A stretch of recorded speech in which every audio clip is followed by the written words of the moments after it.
Second हम चलते हैं कंजंक्टिव एडवर्ब्स। ये एडवर्ब्स होते हैं, कंजंक्टिव एडवर्ब्स, ऐसे ये बेसिकली एडवर्ब होता है, लेकिन ये एडवर्ब क्या करता है, ये कनेक्ट करता है एक क्लॉज को दूसरे, यानी कि ये होगा एडवर्ब लेकिन फंक्शन करेगा कंजंक्शन का, इसलिए इसको कंजंक्टिव एडवर्ब हम कहते हैं। For example, Jameel kept talking in class, therefore ये रिजल्ट है, एडवर्ब है, एडवर्ब ऑफ सेंटेंस भी इसको कहते हैं। तो लेकिन ये ज्वाइन कर रहा है दो क्लॉजेस को, तो इस सूरत में क्या होगा कि जब भी कंजंक्टिव एडवर्ब आ जाए तो कंजंक्टिव एडवर्ब से पहले सेमीकोलन और बाद में कॉमा यूज करते हैं। इसी तरह से अगर आप देखें कि इसमें नीचे दूसरी एग्जांपल में हाउएवर है, हाउएवर से पहले भी सेमीकोलन और बाद में कॉमा। तो जब भी कंजंक्टिव एडवर्ब दो क्लॉजेस को ज्वाइन करेगा तो हम हमेशा उससे पहले सेमीकोलन बाद में कॉमा प्लेस करेंगे। और ये कुछ कंजंक्टिव एडवर्ब्स की लिस्ट है, accordingly, also, besides, consequently, conversely, finally, furthermore, hence and so on। ये पूरी लिस्ट आपके पास सामने लिखी हुई है। इसका फॉर्मूला ये है कि जब भी कंजंक्टिव एडवर्ब्स दो क्लॉजेस को, मेन क्लॉजेस को ज्वाइन करेगा तो उससे पहले सेमीकोलन बाद में कॉमा प्लेस किया जाएगा, ये इसका बेसिक फॉर्मूला है। We wanted to spend the day at the beach. However, it rained so we stayed home। अगर अब यहां तक एक क्लॉज बनता है हमारे पास, यहां से लेके एक क्लॉज, और ये हमारे पास सेकंड क्लॉज, इसको ज्वाइन कर रहा है however, लेकिन अगर हम इसकी पंक्चुएशन देखें तो देयर इज नो पंक्चुएशन, इसलिए ये हमारा गलत हो गया। तो सी ऑप्शन हमारा आंसर है। अगर इससे पहले सेमीकोलन बाद में कॉमा लगा दें तो हमारा ये आंसर करेक्ट हो जाएगा। टेंस कॉम्बिनेशन, टेंस कॉम्बिनेशन में हम सीक्वेंस ऑफ टेंस को यूज करते हैं। हमारे पास नॉर्मल रूटीन में ये होता है कि पास्ट के बाद पास्ट ही यूज करते हैं। तो हम देखेंगे कि टेंस को जब कंबाइन किया जाता है तो फिर कौन कौन से एस्पेक्ट्स उसमें आते हैं। तो हम लोग सबसे पहले व्हेन से देखते हैं कि व्हेन जो टाइम क्लॉज शुरू करता है, और व्हेन जो होता है ये हमेशा, व्हेन वाला जो पार्ट ऑफ सेंटेंस होता है ये दो तरह के टेंसेस में आ सकता है, या तो ये पास्ट इंडेफिनिट टेंस में आएगा या ये प्रेजेंट इंडेफिनिट टेंस में आएगा।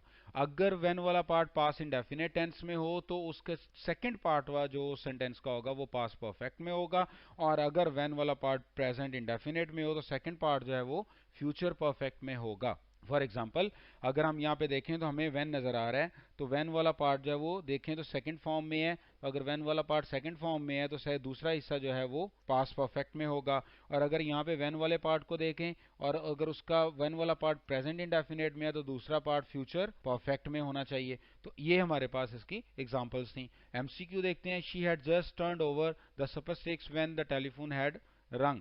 हमने अभी देखा कि व्हेन वाला पार्ट, हमने जब डिसाइड किया कि व्हेन वाला जो पार्ट ऑफ सेंटेंस या क्लॉज होता है, टाइम क्लॉज होता है, ये पास्ट इंडेफिनिट में होना चाहिए, जबकि दूसरा पार्ट जो है वो पास्ट परफेक्ट में होना चाहिए। तो ये पास्ट परफेक्ट में है, ये पास्ट परफेक्ट में है, जबकि अगर हम ये देखें हैड रंग तो ये भी पास्ट परफेक्ट में है, तो ये गलत हो गया।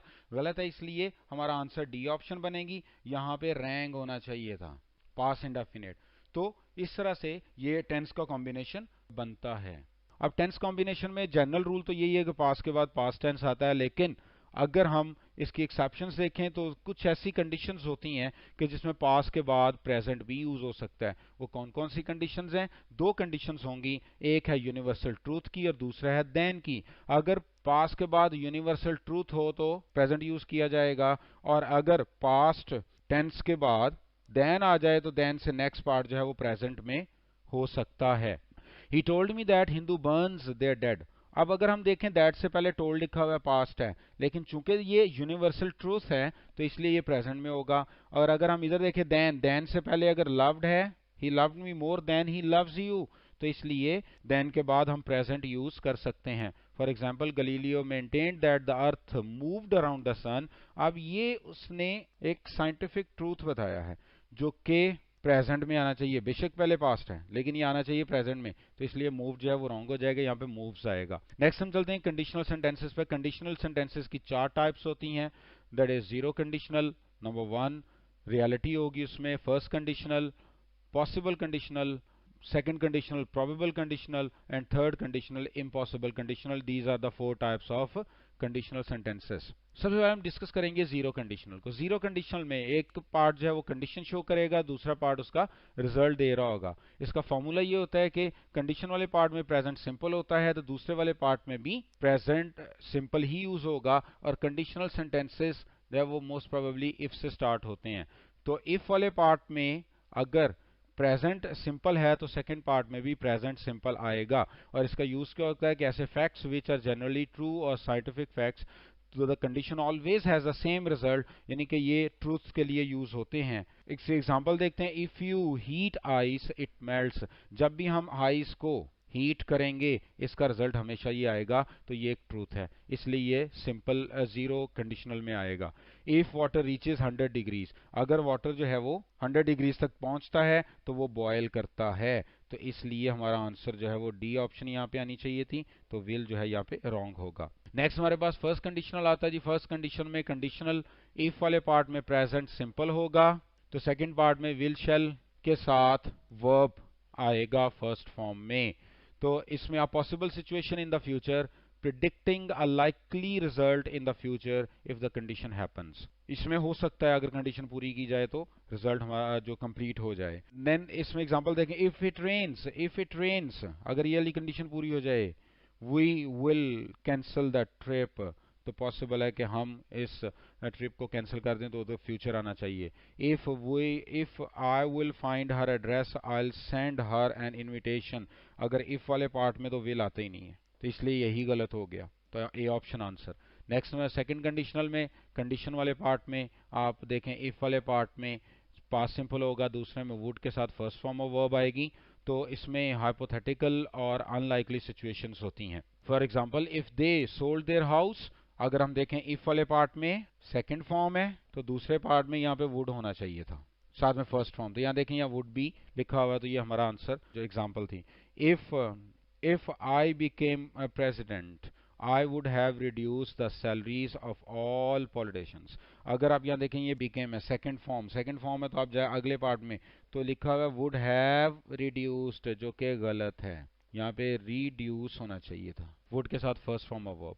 देन हम नेक्स्ट चलते हैं जी थर्ड कंडीशनल में. थर्ड कंडीशनल में इफ वाले पार्ट में पास्ट परफेक्ट होता है, तो दूसरे में वुड हैव और उसके साथ थर्ड फॉर्म ऑफ वर्ब.